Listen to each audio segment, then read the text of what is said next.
Gulai ayam, sudah biasa. Yang satu ini, gulai batang pisang.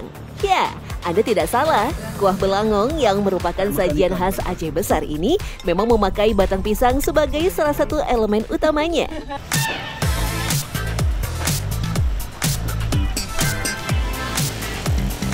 Meski memakai protein daging seperti menu gulai yang lain, kuah belangong memang punya ciri khas batang pisang sebagai teman setia. Begitu identiknya batang pisang dengan kuah belangong, menu yang satu ini seringkali disebut sebagai gulai batang pisang. Lantas, bagaimana bisa gulai pisang yang punya tekstur unik bisa berpadu mesra dengan bumbu rempah dan daging? Yang pertama, tentu pemilihan bahannya. Tidak semua batang pisang bisa dipakai untuk kuah belangong.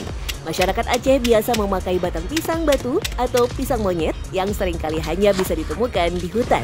Kandungan getah dari batang pisang batu atau pisang monyet relatif sedikit dibanding batang pisang lainnya. Nggak dapat banyak isinya, karena kalau memang batang pisang lain tuh walaupun satu batang nggak banyak dapat, paling cuma sedikit ya dapat isinya. Tapi kalau batang pisang itu memang lebih banyak dapatnya. Kelebihan lain dari batang pisang batu ataupun pisang monyet, teksturnya tidak mudah menghitam ketika dimasak. Biasanya, batang pisang hanya dimanfaatkan bagian dalamnya saja.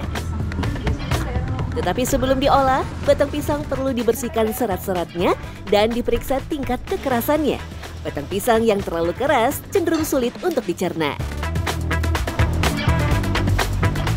Karena kalau yang di luar tuh kan keras dia.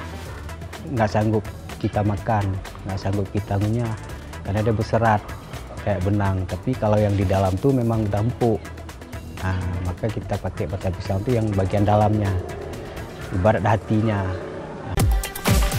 Lantas, kenapa masyarakat Aceh memilih batang pisang sebagai campuran daging? Ketika dimasak dan malunat, batang pisang akan mengeluarkan getah atau pati alami yang membantu mengentalkan kuah serta membuat teksturnya lebih kaya. Batang pisang juga memberi cita rasa khas yang sedikit manis pada kuah belangong, melengkapi rasa gurih dan pedas dari rempah-rempahnya. Dia bisa membuat kuah belangong tuh ada rasa renyahnya, rasa gurihnya keluar dari batang pisang itu. Terus kalau kita makan batang pisang itu pun enak rasanya, beda dengan buah pisang. Karena kalau batang pisang ini dia kan bumbunya meresap, jadi waktu kita gigit terasa bumbunya. Selain itu, batang pisang juga menambah volume pada kuah belangong dan otomatis menjadikannya hidangan yang lebih mengenyangkan. Tak mengherankan, belangong sendiri berasal dari nama belanga yang artinya kuali besar. Masyarakat Aceh Besar terbiasa memasak sajian ini dalam porsi besar yang bahkan bisa menampung sampai 200 porsi. Dalam filosofi kuah belangong yang biasa dimasak dalam pesta adat, volume adalah nomor satu. Memang kalau memang kita pakai periuk tuh, memang umumnya di Aceh tuh pakai kuali besar. Habis itu kuali besi, karena memang ciri khasnya. Terus kenapa harus kita masak pakai kayu bakar? Karena ada bedanya sama kita pakai gas. Karena kayu bakar ini memang keluar dia harumannya. Tapi kalau memang kita pakai gas, beda juga. Masaknya pun beda, harumnya pun beda. Lebih gurih kita pakai kayu bakar. Batang pisang sendiri memiliki rasa yang cenderung netral, sehingga membuatnya cocok untuk menyerap bumbu dan rempah dari masakan lain.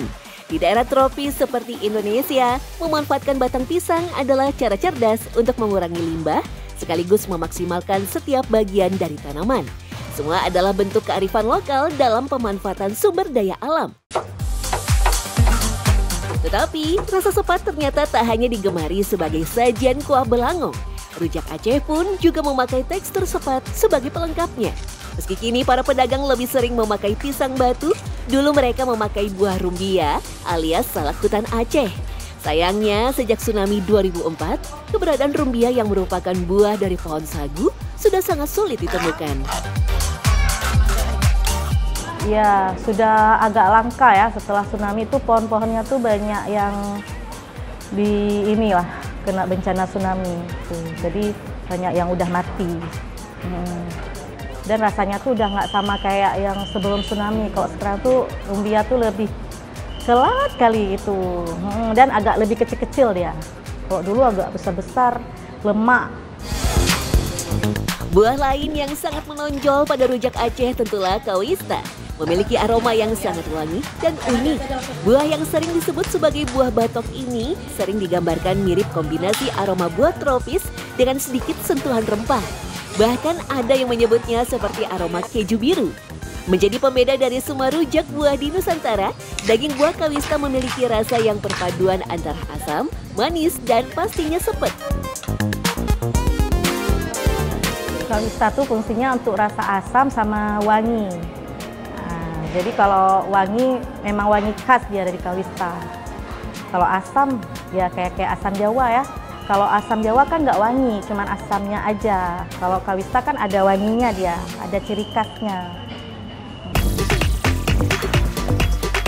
Jika rujak di Pulau Jawa punya bumbu yang lebih cair, rujak Aceh justru memakai bumbu kacang yang lebih kental dan pekat. Tekstur ini dinilai memberikan cita rasa yang khas ketika dipadukan dengan buah-buahan. Pisang batu muda diulek bersamaan dengan bumbu kacang yang menghasilkan tekstur sedikit kasar dan lengket. Ya biar lebih enak ya, lebih mantul gitu ya. Ciri khasnya emang kayak gitu sih. Biar biji-bijinya nanti kan kretek-kretek kayak gitu. Dia justru yang muda itu yang bisa kita pakai. Kalau udah tua bijinya tuh udah keras, nggak bisa digiling lagi, nggak hancur lagi dia karena memang bijinya tuh keras sekali. Baik gulai batang pisang ataupun rujak Aceh, keduanya mewakili sifat orang Aceh yang sangat dekat dengan alam. Mereka tidak hanya bergantung pada bahan yang biasa, tetapi juga menunjukkan kemampuan adaptasi dan inovasi.